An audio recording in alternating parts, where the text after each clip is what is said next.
धर्मनिरपेक्षता से इनको मतलब नहीं है। हमको अगर दर्शन करना होता है मान्यवर, तो हम काशी जाते हैं, प्रभु श्री राम का दर्शन करने अयोध्या जाते हैं, लेकिन भाजपाइयों को जब दर्शन करना होता है तो ये मस्जिद में भगवान का दर्शन करने जाते हैं। मस्जिद में मंदिर खोज रहे हैं पूरे देश के अंदर। ये भारत खोदो योजना चला रहे हैं देश में, भारत खोदो योजना। अगर इतना ही खोदना है, कल को कोई आके दावा करेगा संसद को खोद दो, कम से कम प्रधानमंत्री की डिग्री मिल जाएगी, उसका तो पता चल जाएगा कहां है। संसद खोद दो, ये भारत खोदो योजना बंद करो, इससे देश का विकास होने वाला नहीं है। अगर जेल वेल की बात करोगे ना, जिस दिन सत्ता परिवर्तन होगा एक भी आदमी बाहर नहीं दिखेगा। ऐसी बातें मत करो, आपस में बात नहीं, ये धमकी देने की बातें मत करो। गाय काटने वाली कंपनी से चंदा लेने वाले लोग मेरे ऊपर सवाल उठा रहे हैं। अडानी की दलाली करने वाली सरकार हमसे सवाल कर रही है, इनको तकलीफ क्यों हो रही है? जेल 3 घंटे ईडी सीबीआई दे दो, सबको भेज दूंगा। ये भ्रष्टाचार के खिलाफ बोलेंगे। 3,02,000 करोड़ रुपए का ठेका इन लोगों ने इलेक्टोरल बॉन्ड के नाम पे लिया सर। ये मंत्री है सरकार के। बच्चों हल्ला मत करो, बच्चों शांत, बच्चों हल्ला मत करो।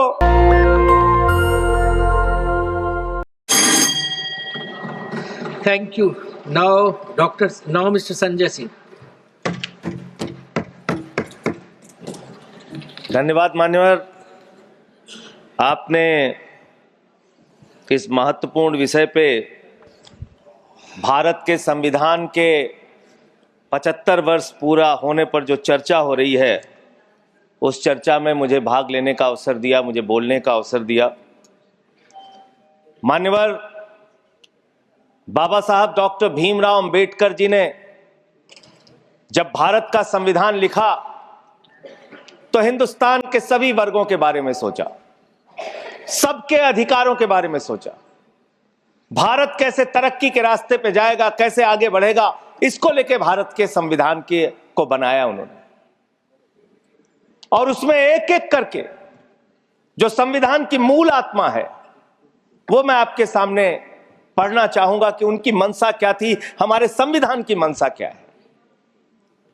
संप्रभु राष्ट्र यानी ऐसा देश जो किसी दूसरे देश के प्रभाव प्रभुता से मुक्त है, अपने सभी निर्णय लेने के लिए पूर्णतः स्वतंत्र है और उस पर किसी बाहरी शक्ति का कोई प्रभाव नहीं होगा।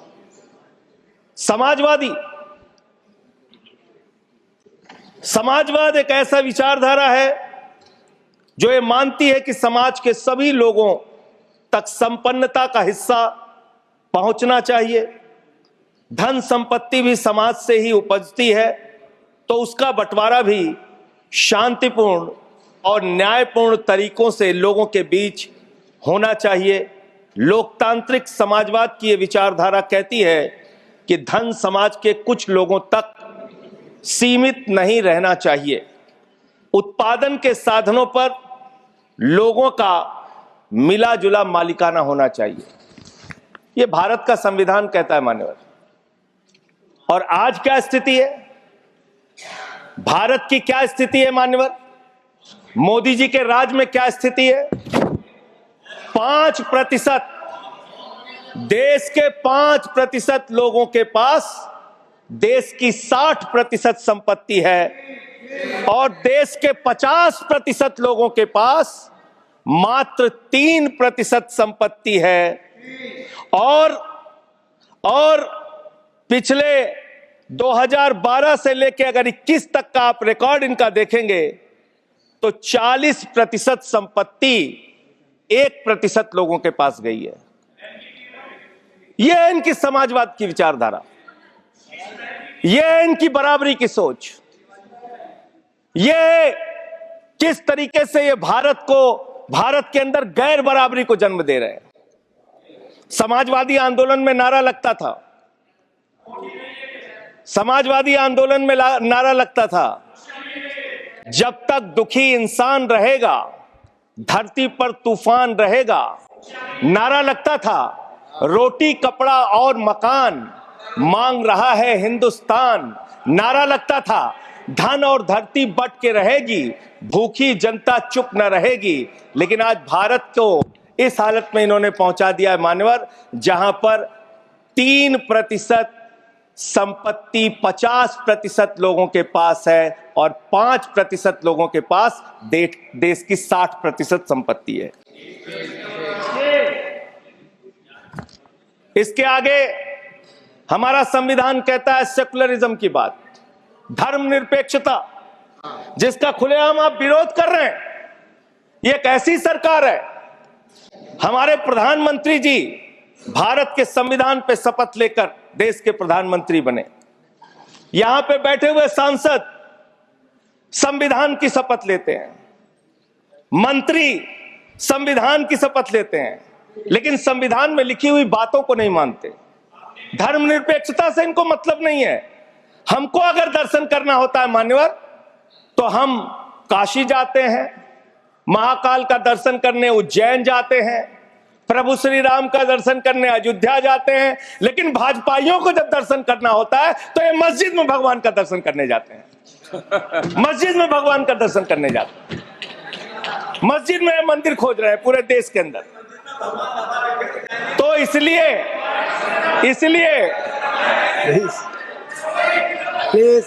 इसलिए मान्यवर, इसलिए मैं इनसे कहना चाहता हूं, घबराओ मत, सीट पर चीखना चिल्लाना शुरू कर देते हैं। जैसे ही बोलता हूं चीखना चिल्लाना शुरू। मान्यवर, ये भारत खोदो योजना चला रहे देश में, भारत खोदो योजना। अरे मैं कहता हूं अगर इतना ही खोदना है, कल को कोई आके दावा करेगा संसद को खोद दो, कम से कम प्रधानमंत्री की डिग्री मिल जाएगी, उसका तो पता चल जाएगा कहां है। संसद खोद दो, ये भारत खोदो योजना बंद करो, इससे देश का विकास होने वाला नहीं है। आपने शिक्षा में क्या हालत की देश की, माननीय शिक्षा मंत्री जी यहां पे बैठे हुए हैं, मैं बताना चाहूंगा शिक्षा के स्तर को आपने कहां पहुंचा दिया। 11 लाख, अरे क्या क्या यहां बोला गया, मैंने खूब सुना है, आप ही लोगों से सीखा है। 11 लाख बच्चों को सरकारी स्कूल से दूर किया गया, 11 लाख बच्चों को। यह देश के अंदर शिक्षा की व्यवस्था है और इसमें सबसे ज्यादा मान्यवर, अगर किसी राज्य की भागीदारी है जहां पे सबसे ज्यादा बच्चे सरकारी स्कूल से दूर हुए हैं, पिछले 8 महीने का आंकड़ा शिक्षा मंत्रालय ने लोकसभा में रखा, 11 लाख में से अकेले 7,84,000 बच्चे उत्तर प्रदेश में सरकारी स्कूलों से दूर गए। ये कर रहे हैं शिक्षा के नाम पे आप। देश की शिक्षा की व्यवस्था की हालत यह कर दी आपने। 63,000 बच्चे आसाम में सरकारी स्कूलों से दूर हुए। यह सरकार का आंकड़ा, मैं अपनी ओर से नहीं पढ़ रहा हूं। जब सरकार से पूछा गया शिक्षा पे कितना खर्च करते हैं, जीडीपी का कितना हिस्सा शिक्षा पे खर्च करते हैं, पिछले 3 वर्षों से भारत की सरकार जीडीपी पे 0.4% शिक्षा पे ऊपर खर्च करती है। और दिल्ली की सरकार, जहां अरविंद केजरीवाल की सरकार है, हम शिक्षा के ऊपर 25% बजट का हिस्सा खर्च करते हैं मानव। स्वास्थ्य के ऊपर दिल्ली के अंदर 13% हम खर्च करते हैं। और भारत की हमारी सरकार जो अपने आप को कहती है मोदी जी की बड़ी योजनाएं हैं, बड़ी ताकतवर सरकार है, मात्र 2% स्वास्थ्य के ऊपर खर्च करती है। यह इस देश की हकीकत है। कैसे समानता आएगी, कैसे संविधान में लिखी हुई बातों की सुरक्षा हो पाएगी। मैं दिल्ली की बात करूं, अगर एक राज्य सरकार, दिल्ली के लोगों ने भी चुना जिसको आप चलने नहीं देते, बार बार उसके ऊपर रोक लगाते हैं, लेकिन उस राज्य सरकार के काम क्या हैं वो आपको जानना बहुत जरूरी है। एक ऐसी सरकार जिसने, अब देखिए टोका टोकी करेंगे, बोलिए ना, आप बोलिए, आप क्यों उधर बात अभी ये लोग जब बोल रहे थे मैं चुपचाप सुना। आप बोलिए। अगर जेल वेल की बात करोगे ना, जिस दिन सत्ता परिवर्तन होगा एक भी आदमी बाहर नहीं दिखेगा। ठीक, ऐसी बातें मत करो, आपस में बात नहीं। संजय ये जी, धमकी देने की बातें मत करो। संजय जी, आपस में कोई बात नहीं। संजय जी प्लीज, नहीं कोई नहीं। आपको आपस में बात उधर करें। कंट्रोल प्लीज, कीजिए सर। सभी लोग आपस में बात, प्लीज आप बैठे रहें, प्लीज आप ऐसे सब धमकी देके काम मत करो। आप विषय पे बोले, विषय बोले, अडानी की दलाली करने वाली सरकार हमसे आप सवाल बोले कर रही है। विषय पर संजय जी, तो विषय बोलेंगे, ये विषय पर भ्रष्टाचार बोलिए, पे बोलेंगे। विषय पर बोलिए प्लीज, विषय पर बोलिए प्लीज। अडानी की दलाली करने वाले लोग हमसे सवाल करेंगे। मानिए मुझे लगता है कि संजय जी अपना आपा खो गए हैं और उन्होंने अपनी शब्दावली को ध्यान में रखना चाहिए और ये जो उन्होंने शब्द वाक्य इस्तेमाल किया है ये एक्सपंज होना चाहिए। प्लीज आप बोलिए, प्लीज प्लीज प्लीज आप सर बोलिए। मैं दिल्ली के काम बता रहा हूँ। आप दिल्ली का काम बताइए, आपस में दिल्ली की टिप्पणी ना सरकार करें। ने क्या किया है मेरा सभी संविधान से की आग्रह है, रक्षा के आपस लिए। में टीका टिप्पणी ना करें। दिल्ली की सरकार ने क्या किया है इस देश के नागरिकों को मजबूत बनाने के लिए। दिल्ली की सरकार ने क्या किया है शिक्षा और स्वास्थ्य पे काम करने के लिए। दिल्ली की सरकार ने क्या किया है बाबा साहब के लिखे गए एक एक शब्द को जमीन पे उतारने के लिए। दिल्ली के अंदर शिक्षा में हमने 25% खर्च किया, स्वास्थ्य में हमने 13% खर्च किया। दिल्ली में हमने बिजली फ्री दिया।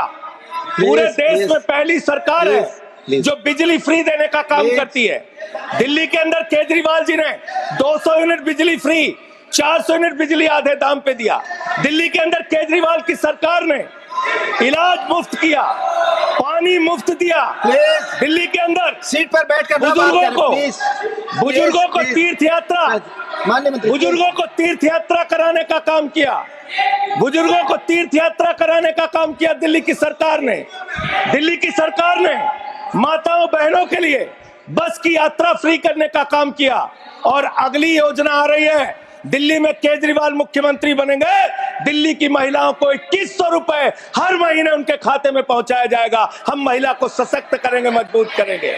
संविधान पर भी जोड़िए उसको, संविधान पर बोलिए। संविधान पे बोल, संविधान पर बोलिए संजय जी। संविधान के अंतर्गत मैं एक चुनी हुई सरकार के बारे में बोल रहा हूं। संविधान पर चर्चा हो रही है, दिल्ली मेरी में अपेक्षा होगी संविधान पे आप बोले और दिल्ली आप में, साथ हाँ बैठे रहे। सर बोल रहा हूँ, दिल्ली के अंदर 200 किलोमीटर के मेट्रो नेटवर्क को हमने 2015 से बढ़ाकर प्लीज स्पीक ऑन 450 किलोमीटर किया। संजय जी कॉन्स्टिट्यूशन पे बोलिए। सर उन्होंने अपनी सरकार की उपलब्धि गिनाई, आपने उनको नहीं रोका। प्लीज अगर हम दिल्ली में एक चुनी हुई सरकार के काम को बता रहे हैं, हम सबसे आग्रह कर रहे हैं अपने विषय पर बोलिए। जिस राज्य से मैं चुना गया हूँ आपसे भी कर रहे हैं, उस राज्य में क्या काम हो रहा है, क्या ये देश, इनको दर्द क्यों हो रहा है, प्लीज विषय संविधान इनको पर चर्चा, पेट पे तकलीफ क्यों हो रही है, संविधान पे चर्चा है, हर सदस्य से इनको तकलीफ क्यों हो रही है। हर सदस्य से हम अपेक्षा करते हैं संविधान पर बोले। तो दिल्ली में प्लीज जेल 3 घंटे ईडी सीबीआई दे दो, सबको भेज दूंगा।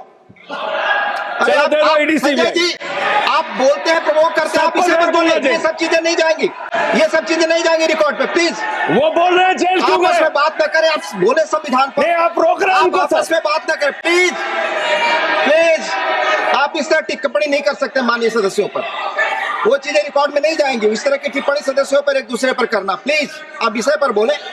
सर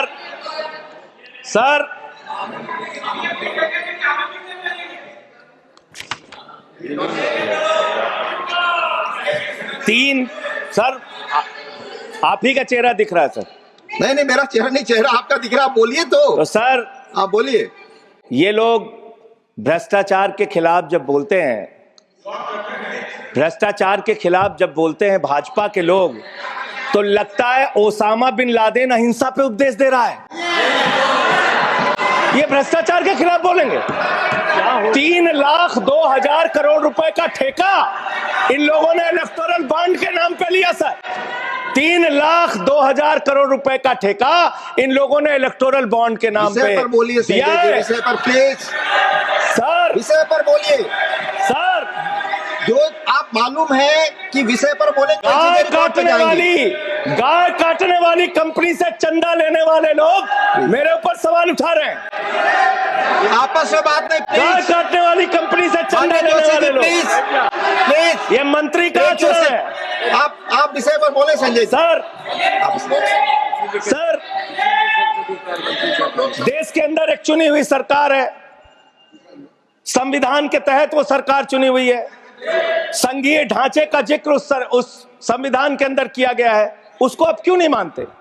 दिल्ली की सरकार को क्यों नहीं चलने देते? हमारे सारे काम पे रोक क्यों लगाते हैं आप? आपने सबसे बेहतरीन देश की काम करने वाली सरकार, एक ऐसी सरकार, जब अमेरिका के राष्ट्रपति की पत्नी हिंदुस्तान आई तो मोदी जी ने पूरे देश का हवाला दिया। गुजरात का स्कूल देख लो, मध्य प्रदेश का देख लो, उत्तर प्रदेश का देख लो, हरियाणा का देख लो। उसने कहा हमें केजरीवाल का स्कूल देखना है, मनीष सिसोदिया ने जो स्कूल बनाया है वो स्कूल देखना है। ये काम हमने किया। आज दिल्ली के स्कूल मॉडल की चर्चा पूरी दुनिया में हो रही है, अस्पताल के मॉडल की चर्चा पूरी दुनिया में हो रही है। ये मंत्री है सरकार के।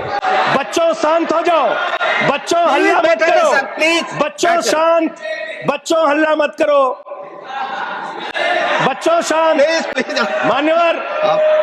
मान्यवर, ये हमारा टाइम खाने की कोशिश कर रहे हैं। दिल्ली के अंदर चुनाव होने जा रहा है। चुनाव भारत के संविधान का एक बड़ा पर्व माना जाता है। संविधान ने हमें ताकत दी, अपने हिसाब से विधायक चुनिए, अपने हिसाब से सांसद चुनिए, वही मंत्री बनता है, मुख्यमंत्री बनता है, प्रधानमंत्री बनता है। दिल्ली में चुनाव क्या हो रहा है? दिल्ली में कैसे चुनाव कर रहे हैं लोग? ये महाराष्ट्र और हरियाणा का प्रयोग, चुनाव घोटाले का प्रयोग दिल्ली में करना चाहते हैं। और वो कैसे करना चाहते हैं? कैसे करना चाहते हैं? नेशनल दस्तक की आपसे गुजारिश है कि अगर इसको बचाना चाहते हैं तो नेशनल दस्तक को सब्सक्राइब करने के लिए रेड कलर के सब्सक्राइब बटन को दबाएं, फिर बेल आइकन की घंटी दबाएं। नेशनल दस्तक को बचाने के लिए बहुत जरूरी है कि हर खबर को शेयर करें, लाइक करें, कमेंट जरूर करें।